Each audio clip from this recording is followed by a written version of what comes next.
Concevoir, construire et entretenir le réseau routier de la République démocratique du Congo, désenclaver les régions isolées, assurer la sauvegarde des routes, augmenter la longueur du réseau, maintenir un entretien régulier des routes. Tel est le socle du véritable développement dans le secteur routier prôné par le chef de l'État, son Excellence Félix-Antoine Tshisekedi Tshilombo.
S'inscrivant dans la même logique, Madame Clotilde Kapinga ainsi que le DG de l'Office des routes, le professeur Célestin Ekoto, ont procédé conjointement hier, dimanche 24 septembre 2023, au lancement officiel des travaux de construction-réhabilitation de quelques ponts sur différents sites dans le territoire de Kabea-Kamon.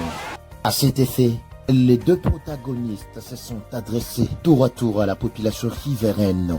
Merci beaucoup. D'abord, nous devons remercier le chef de l'État, son Excellence Félix-Antoine Tshisekedi Tshilombo Fachi Beton.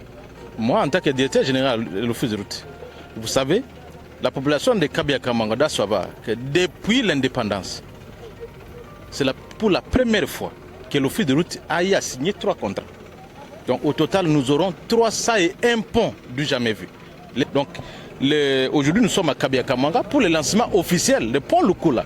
Et quand nous disons le dossier, le projet pont, c'est une réalité. Nous sommes à Kabea-Kamanga. Et demain, nous serons au Sankuru, à Kolé, sur la rivière de Loma. Et en quittant ici. Donc vous voyez un peu, donc, en dehors de ces ponts ici, le territoire de Kabea-Kamanga va bénéficier de plus de 5 ponts. Donc c'est un commencement. Et nous remercions aussi Mme Clotilde Kapinga, parce que c'est à cause de son leadership que nous sommes ici. Elle a poussé les choses et aujourd'hui nous sommes à Kabea-Kamanga. Donc les enfants de Kabea-Kamanga, il y a moyen aujourd'hui. Il faudrait demain, comme il y a des enjeux, soyez reconnaissants. Parce qu'elle fait tout pour que le territoire puisse bénéficier aussi des travaux, des routes, des ponts et tout ce qui est entré au développement du territoire de Kabea-Kamanga. Et vous avez vu, il y a quelques mois, nous avons lancé les travaux au territoire voisin ici de Miabi, sur la rivière Kancha.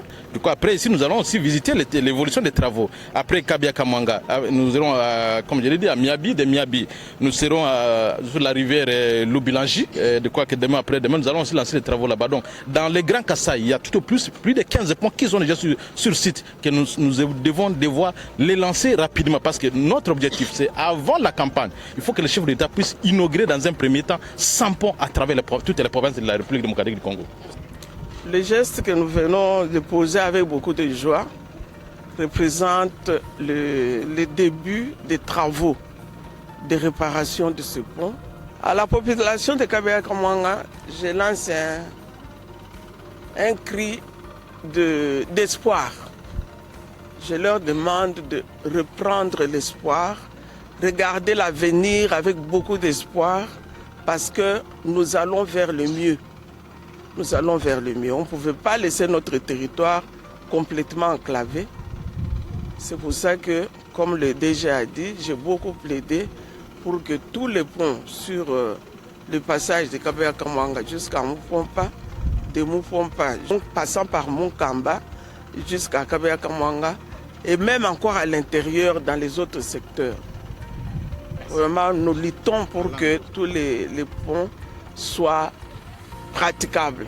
Ayant plaidé haut et fort pour la matérialisation de ces grands projets, Clotilde Kapinga Mulumba, candidate numéro 72 aux prochaines législatives du 20 décembre 2023, a promis de suivre à la loupe l'exécution de ces travaux jusqu'à la dernière satisfaction de la population bénéficiaire. Rappelons que ces travaux lancés sur la rivière Lukula et Kangolela ont commencé depuis le début du mois en cours pour une durée d'exécution de 3 mois.